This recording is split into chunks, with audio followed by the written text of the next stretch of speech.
সুফি সদরুদ্দিন আহমদ চিশতি সাহেব সূরা রাদ এর ব্যাখ্যায় লিখেছেন, কেতাব অর্থ একটা জীবসত্তা।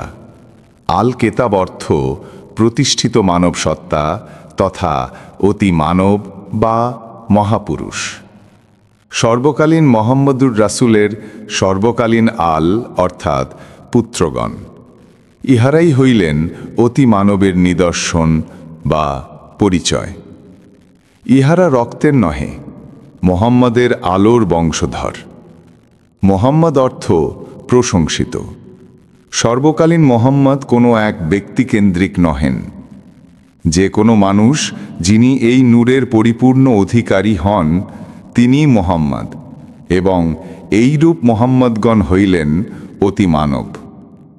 মোহাম্মদুর রাসূল আল্লাহ নিজেকে লক্ষ্য করিয়া নিজেই বলিতেছেন, এবং যে প্রতিষ্ঠিত সত্য তোমার রব হইতে তোমার দিকে নাজিল হইয়াছে ইহা তাহাই।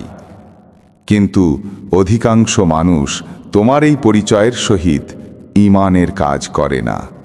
বিষয়বস্তু অর্থাৎ বিষয়মোহ মনের খুঁটি বা স্তম্ভ। জীবগণের মন বিষয় নির্ভর, শিরক নির্ভর। যে মন বিষয়কে স্তম্ভরূপে গ্রহণ করে না সেই মন সমুন্নত হইয়া আল্লাহর সান্নিধ্য লাভ করে। বিষয়ভিত্তিক মন ভঙ্গুর, দুর্বল।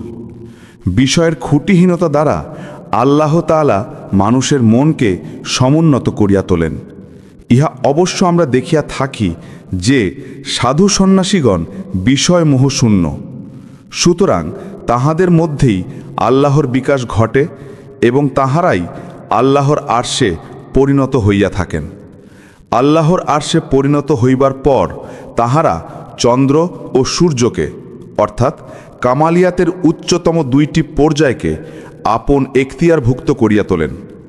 মুক্ত পুরুষ ব্যতীত সকলেই অজলের অধীন, তাই তাহাদের অনন্ত ভ্রমণের শেষ নাই।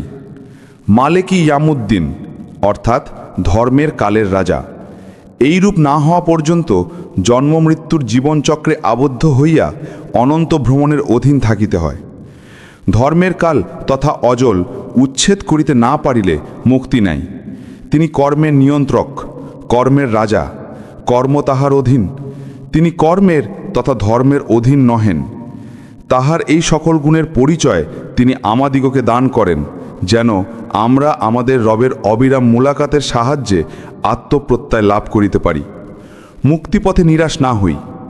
এইখানে মুলাকাত অর্থ নিছক সাক্ষাৎকার নহে, বরং রবের ভাবের সঙ্গে তাহার গুণাবলীর সঙ্গে অনুশীলনের সাহায্যে সম্মিলিত হওয়া। আল্লাহ নিজেই দেহকে আকারে এবং সংখ্যায় বর্ধিত করেন এবং তাহার মধ্যে স্থাপন করেন মাথা এবং নহর। মাথাই দেহের পরিচালক এবং ইহার মধ্যে রহিয়াছে নহর বা প্রবাহ। এই প্রবাহ জ্ঞানের প্রবাহ এবং সাধারণের জন্য চিন্তার প্রবাহ, যাহা ভাষায় প্রবাহিত হয়। প্রত্যেক ফলকের অর্থাৎ মাথাওয়ালা জীবের উৎপাদনকে তিনি জোড়ায় জোড়ায় সৃষ্টি করিয়াছেন।